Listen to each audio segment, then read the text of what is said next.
Lionel Messi est enfin champion du monde pour la première... Attendez, qu'est-ce que c'est que ça? Est-ce que ce serait... El primer partido te di algo que me mandó mi vieja. No sé si lo guardaste, lo tiraste mejor acá. ¿Perdón? De verdad. ¿De verdad, Messi? ¿Me pusiste en la pierna? Gracias. Gracias que está. Me jodé. L'humilité de Léo Messi nous a déjà offert de très nombreuses histoires, mais aucune d'elles n'est comme celle que vous allez voir aujourd'hui. Voici l'histoire derrière le ruban rouge de Lionel Messi. C'était en 2018, la date exacte, le 16 juin. Léo Messi et l'Argentine étaient sur le point de disputer leur premier match lors de la Coupe du Monde en Russie. À l'époque, l'Albiceleste était vice-championne du monde en titre et la Pulga voulait prendre sa revanche. Mais l'Argentine a commencé avec un triste match nul 1 partout contre l'Islande. En plus de ça, le numéro 10 a manqué un penalty qui aurait pu donner l'avantage à son équipe.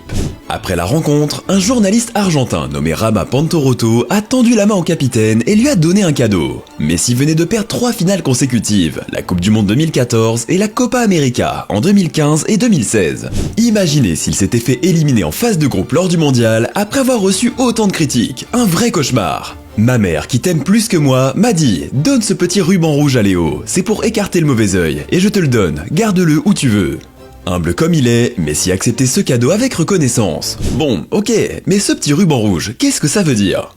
On l'utilise traditionnellement contre les mauvaises énergies. On dit qu'en utiliser un, c'est comme activer un bouclier protecteur. L'origine de cette croyance remonte aux indigènes d'Amérique qui utilisaient le rouge comme une protection énergétique. La couleur rouge était utilisée pour protéger les objets de cérémonie très importants dans leur culture. Est-ce qu'on vient donc de trouver l'outil spirituel qui a fait réussir Messi? Le meilleur pied gauche de la planète est-il protégé par des forces sacrées? On continue. Lors du deuxième match, l'Argentine a perdu contre la Croatie avec un très surprenant 3-0. Dès lors, il fallait un miracle pour aller en huitième de finale. Le seul résultat possible, c'était de gagner contre le Nigeria pour éviter la catastrophe d'une élimination au premier tour. Que se serait-il passé si l'Argentine avait été éliminée à ce moment-là? Léo Messi aurait-il pris sa retraite internationale? Aurait-il abandonné? Nope. On ne le saura jamais. Le 26 juin, l'Argentine a affronté le Nigeria pour un match décisif et Messi a été incroyablement bon. Il a marqué un superbe but et a été élu homme du match. L'Albiceleste l'a emporté 2-1 et s'est qualifié pour les huitièmes. Après le match, comme contre l'Islande, le journaliste a pu voir le GOAT en interview. Il y avait de la joie, du bonheur, mais il n'aurait jamais pu imaginer ce que Léo allait lui dire. El primer partido te di algo que me mandó mi vieja. No sé si lo guardaste, lo tiraste mejor acá. ¿Perdón? De verdad. ¿De verdad, Messi? ¿Me pusiste en la pierna? Gracias. Gracias que está. Me jodé. No, sé que me está por dar un bobazo. ¿Definiste con la zurda? No. No, con ¿Definiste con la derecha? Bueno, no importa. No pasa nada. No importa. Vieja querida, se puso en la cinta en tu gamba. Léo a non seulement gardé le ruban, mais il a aussi joué avec. La Coupe du Monde a continué et quelques jours plus tard, l'Argentine a perdu face à la France, future championne. Tout le monde semblait avoir oublié le ruban, mais pas lui. Qu'est-ce qu'on voit en bas à sa cheville? Eh oui, c'est le ruban rouge. Au fil du temps, les photos ont montré qu'il y avait toujours ce porte-bonheur. Certains sont même allés plus loin et ont dit que Léo avait donné le ruban à Paulo Dybala pour la Copa América 2019. Vous voyez son poignet? Pour le match de la 3e place contre le Chili, le joueur de la Juventus était titulaire et il a marqué un superbe but puis il a été élu joueur du match. À ce jour, c'est encore son meilleur match sous le maillot de l'Argentine.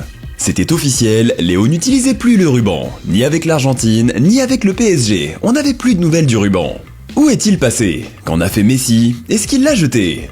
Une nouvelle Coupe du Monde était en vue. Ma dernière Coupe du Monde, a-t-il déclaré avant le début du tournoi. Et Messi a brillé comme jamais. 7 buts, 3 passes décisives, le Golden Ball et surtout champion du monde. C'était le meilleur joueur du mondial et il a enfin soulevé le trophée qu'il a toujours rêvé de gagner. Et comment a-t-il fait? Il a joué le dernier match avec le fameux ruban rouge. Les photos prises dans le vestiaire le confirment, il l'a toujours porté. Cette fois, les mauvaises énergies n'ont pas pu arrêter le meilleur joueur du monde. Va-t-il l'utiliser avec le PSG ou va-t-il le garder uniquement avec l'Argentine? Pour l'instant, il le porte encore pendant ses vacances à Rosario. Malgré de très beaux cadeaux, Léo n'a jamais oublié le cadeau fait par le journaliste quand tout allait mal pour l'Argentine. Maintenant qu'il est sur le toit du monde et que c'est l'homme le plus heureux de la planète, il porte encore ce ruban rouge. Messi en tant que personne, on l'aime encore plus qu'en tant que joueur.